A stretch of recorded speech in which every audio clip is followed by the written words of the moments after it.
Welcome to the in front of me Samsung Galaxy M53, and I'll show you how to change screen recorder sound settings on this device. So first we should go into the settings application and then scroll down to the advanced features. Then scroll a little bit down, and here you should tap to the screenshots and screen recorder section. And now here we have screen recorder settings. We can switch the sound. Now we have selected the media sounds. We can just mute the video. So now we can switch to the media sounds, so we'll use the just sounds on our device.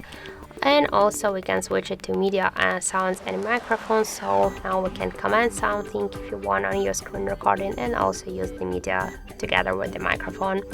And that's it, that's all of the sound settings. But if you want, you can open the sound settings, the screen recorder sound setting also by this second way. So just first open the notification panel, and somewhere here you should find the screen recorder icon. In my case it's here. Now just hold for a while the icon and you'll launch the same sound settings, the screen recorder sound settings. So that's it, thank you for watching, and if you find this video helpful, don't forget to leave a like, comment and to subscribe our channel.